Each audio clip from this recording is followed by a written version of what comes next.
muhango wo guha imidari yishimwe abasirikare b'u Rwanda bari mu butumwa bwa Loni bari hariya mu butumwa nyine bw'akazi n'ubundi muri Sudani y'Epfo. Izi ngabo zitwa UNMISS.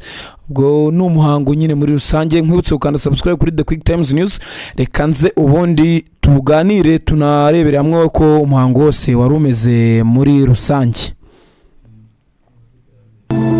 This occasion is not only a formal recognition of service, but a tribute to your dedication, discipline, and unswerving commitment to international peace. The medals you received today symbolize the trust of the United Nations and the international community.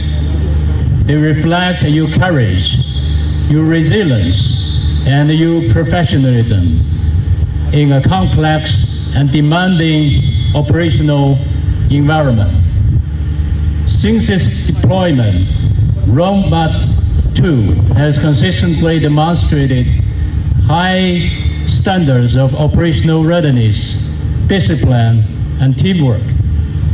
In your area of responsibility, you have maintained a robust security posture, protected civilians, and supported humanitarian access. Your conduct has brought credit to the mission and to the Republic of Rwanda, a long-standing and respected contributor to UN peacekeeping. Abasirikare b'u Rwanda bari mu butumwa bw'umuryango w'abibumbye wo kubungabunga amahoro muri Sudani y'Epfo UNMISS bahawe imidari yishimwe ya Loni. Ni imidari bahawe kuwa 25 Gicurasi 2026 mu muhango wabereye mu kigo cya Loni kiri Malakal muri leta ya Upper Nile mu rwego rwo kubashimira ubwitange, ubunyamwuga n'umusanzu wabo mu guteza imbere amahoro no kurinda abasivili.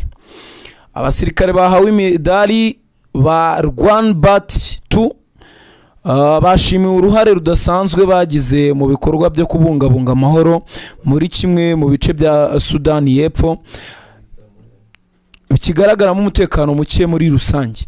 Umugaba mukuru w'ingabo za UNMISS Major General Junuihu wari uyoboye uwo muhango yashimye abasirikare b'u Rwanda ku bwitange, imyitwarire myiza ndetse n'uruhare mu gushyigikira amahoro ndetse no kuyagarura hariya muri kariya gace n'ubundi ku ruhando mpuzamahanga.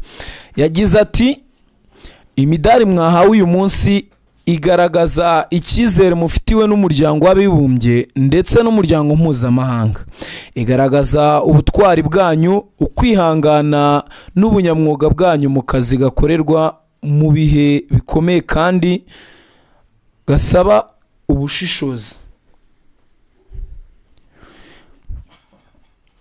Major General Junuihu yabwiye ingabo z'u Rwanda ko kuva zagera muri ubu butumwa zakomeje kugaragaza ubushobozi buhambaye mu kazi, zirangwa n'imyitwarire myiza ndetse no gukorera hamwe mu nshingano zazo. Ati mwabashije kubungabunga umutekano, kurinda abasivili no gufasha ibikorwa by'ubutabazi kugeraho bikenewe, kandi imyitwarire yanyu yahesheje ishema ubutumwa bwa UNMISS. Umuyobozi mukuru uhagarariye ingabo z'u Rwanda muri Sudani y'Epfo Colonel Emmanuel Kanobayire yavuze ko abasirikare b'u Rwanda bambitswe imidari bujuje inshingano zabo neza bagahangana n'imbogamizi zitandukanye. Yagaragaje ko iyi midari itagaragaza gusa kurangiza ubutumwa, ahubwo ishimangira ubwitange, ubushake, ubutwari ndetse no gukomera ku mahame yo kubungabunga amahoro mu rwego mpuzamahanga. Uyu muhango witabiriwe n'abayobozi bakuru ba UNMISS n'abahagarariye ingabo zituruka mu bihugu bitandukanye bari mu bikorwa byo kubungabunga amahoro muri leta ya Upper Nile muri Sudani y'Epfo. nabyumva neza rero navaho ni ikintu cyiza. Imidari yishimwe ku ngabo z'u Rwanda ziri hariya muri Sudan yepfo ziba zireba nyine uko ibintu bimeze. Twanashimira cyane uburyo bakomeje kwitanga cyane ko twagiye tureba ubutumwa bugiye butandukanye saha muri Sudan yepfo gusa hari n'ahandi bagiye bakora ibi bikorwa byo kubungabunga amahoro hagiye hatandukanye.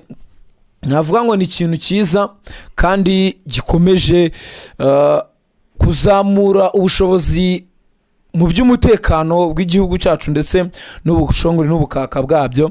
Navuga ngo ni ikintu cyiza. Twanashimira izi ngabo z'u Rwanda hariya rero nk'uko mugenda mubibona haba mu videos mu mafoto agiye atandukanye, byari ibintu byiza hariya. Tunabashimira gukomeza n'ubundi kubungabunga amahoro mu bice bigiye bitandukanye.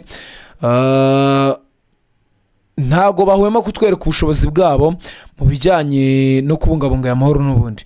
Reka ngushimire cyane wowe ukomeza kubana natwe mu biganiro bigiye bitandukanye bya The Quick Times News. Twizere ko umeze neza kandi Imana ijye bashyikira muri byose. Kanda subscribe utarayikanda, sharing ku nshuti zawe cyangwa usangiza inshuti zawe, kande share nyine muri rusange, like ku biganiro byacu, uduhe n'igitekerezo cyawe tugenda tubibona kabisa 5 kuri 5. Komeza kugira umunsi mwiza kandi muhahe muronke mu byo mukora byose.